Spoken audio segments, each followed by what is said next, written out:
जिंदगी तूने लहू लेके दिया कुछ भी नहीं, तेरे दामन में मेरे वास्ते क्या कुछ भी नहीं। हमने देखा है कई ऐसे खुदाओं को यहाँ सामने जिनके वो सचमुच का खुदा कुछ भी नहीं। बात करेंगे आज ऐसे ही कुछ ज़मीनी खुदाओं की जो अपनी औकात भूल कर वो हरकतें कर रहे हैं कि जिससे वो आसमान वाला खुदा भी यकीनन नाराज़ हो चुका होगा। पुलिस वाले ज़मीनी खुदा बन बैठे हैं। लॉकडाउन जो है वो अवाम के गले की हड्डी बन चुका है। कराची आने से पहले वजीराबाद ले चलते हैं। अरे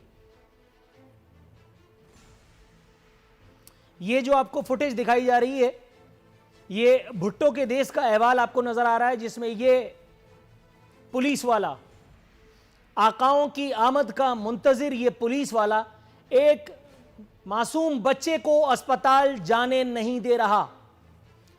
सेट पे आके बैठा हूं तो मेरे हाथ में ये खबर थमाई गई है जो ये बता रही है कि सीएम सिंध की आमद पर पुलिस की जानिब से लॉकडाउन सख्त किया गया। यहां तक कि बीमार बच्चे और उसके इस वालिद को अस्पताल जाने की इजाजत भी नहीं दी गई।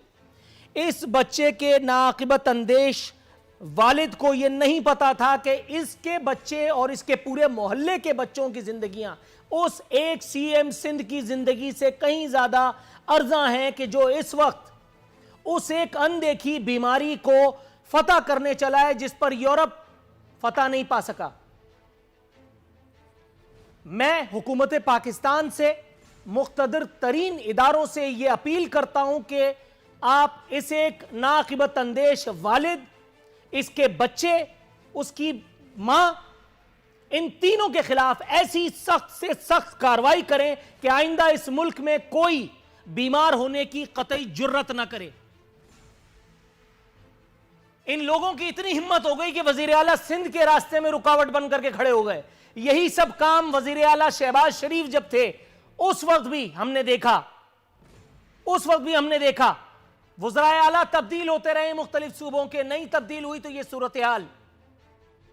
वजीराबाद का अहवाल आपको बताऊं, यह था भुट्टो के देश लाड़काना का अहवाल। वजीराबाद में पुलिस वाले इस हद तक संगदिली पर आमादा थे कि एक नौमौलूद बच्चे को जिसे ऑक्सीजन की अशद जरूरत थी, डबल सवारी पे होने की वजह से उसके बाप को उतार लिया और उस बाप बीमार बच्चे को उसको ले करके पुलिस मोबाइल में वो घुमाते रहे।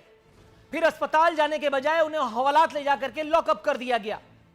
और उसके कहीं बाद जब ये बच्चा अस्पताल इसे मुंह देखना नसीब हुआ, तब तक इजराइल अलैहिस्सलाम को परवाना मिल चुका था इस एक बच्चे की जान कब्ज करने का। वजीराबाद में वो बच्चा कानून नाफिज करने वाले इदारों या बिलखुसूस आप पुलिस से कहिए, पुलिस की फिरौनियत के हाथों जो है वो अपनी जिंदगी की बाजी हार गया। अब आते हैं मुल्क के सबसे बड़े शहर कराची। कराची में पुलिस वालों ने जो पैदागिरी का धंधा ऑन किया हुआ है, अगर कोई जहनी माजूर, अगर कोई सो कॉल्ड सूडो इंटेलेक्चुअल इस एक बात से नावाकिफ है तो उसे चाहिए कि दिमाग लॉकडाउन खुलने के बाद यकीनन कि दिमाग के किसी अच्छे से डॉक्टर से रुजू करे। लेकिन यहां कराची में सूरत हाल यह है कि ये पुलिस वाले फैमिलियों तक को रोक रोक करके उनकी बाइक्स पंचर कर रहे हैं। बाइक्स की जो है वो पंक्चर की जा रही हैं, फैमिलियों को उनकी औकात बता रहे हैं ये पुलिस वाले। और सिर्फ इसलिए क्योंकि यहां सिंध सरकार का एक मुंह चढ़ा आदमी आईजी लग करके आया है। ये देखिए आप, कितना संगीन जुर्म। कोरोना डबल सवारी पे आता है, जब भी आता है ये दुनिया ने, WHO ने बताया है वजीर आला सिंध के कान में, और वजीर आला ने अपने पुलिस वालों को बताया, पुलिस वालों ने ये नीचे वालों को बताया, और ये किस तरह से लोगों की टायर की हवा निकाल रहे हैं। इस तरह से हम कोरोना पर फतह पाएंगे इंशाअल्लाह ताला इस एक सूबे में।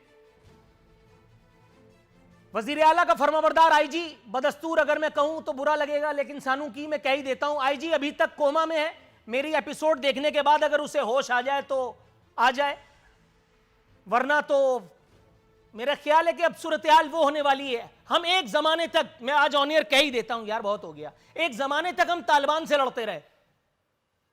आप सोचिए कि वो बच्चा जिसके बाप ने उसको अपने हाथों से लहद में उतारा होगा, क्या वो आगे बढ़कर के अपने हाथों में बंदूक नहीं उठाएगा? उसे कोई माइका लाल, कोई इमरान खान, कोई शहबाज शरीफ रोक लेगा? कोई बड़े से बड़ा तमंगर इस वक्त का, जिसे अपने आगे पीछे होने वाले गार्ड्स के ऊपर बड़ा गर्व है, बड़ा नाज है, वो जो गार्ड्स लेकर के घूमते थे वो भी इधर उधर हो गए। आप खुद पैदा कर रहे हैं दहशतगर्द, आप खुद बनाएंगे तालिबान, आप खुद परवान चढ़ा रहे हैं उन लोगों को। जिसका बच्चा मरेगा वो इस सिस्टम को चलाने वालों के गले में हाथ डाल देगा, और वो ठीक करेगा, और वो ठीक करेगा। मजाक बनाया हुआ है अपने लॉकडाउन के नाम पर, आप लोगों को बेवकूफ बना रहे हैं, और इस कार्य खैर में, इस जुर्म में बराबर का शरीक है ये मीडिया। रोजाना दिल के दौरे से पड़ने वाली अमवात को छुपा करके ये सिर्फ कोरोना की अमवात बता रहा है, इसलिए कि इसको इसका अजर मिलता है। कुत्ते के कांटे से कितने लोग मर जाते हैं उसकी खबर नहीं चलाई जाती, रोक दी जाती है, जस्ट बिकॉज उसका कोई अजर नहीं है।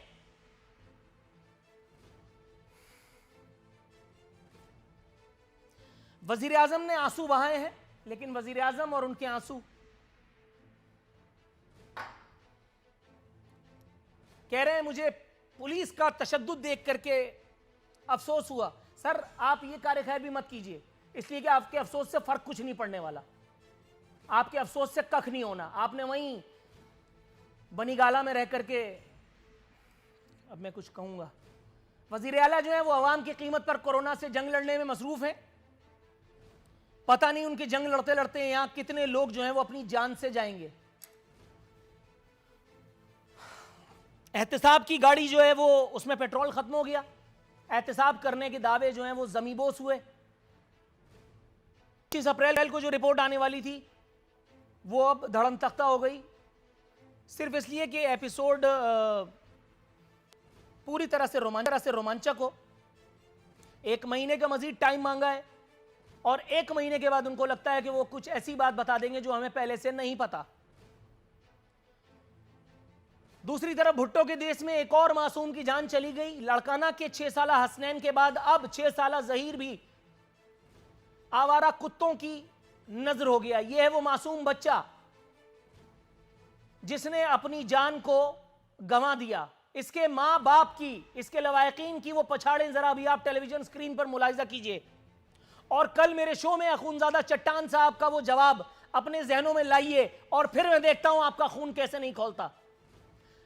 कल जब मैंने ये बताया कि यहीं कराची के एक घर में दूध न मिलने के सबब, खाना न मिलने के सबब 3 बच्चे बिलक रहे थे, तो अखूनजादा चट्टान साहब ने निहायत इत्मीनान से पूरी बात सुनने के बाद कहा कि भूख से दुनिया में कोई नहीं मरता,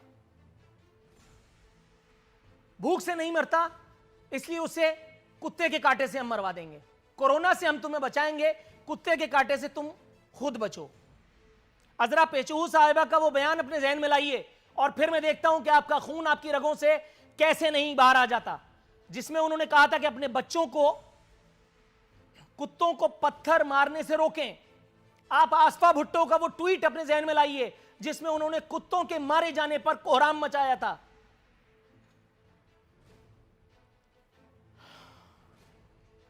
हमसे अच्छे इस देश के कुत्ते ठहरे।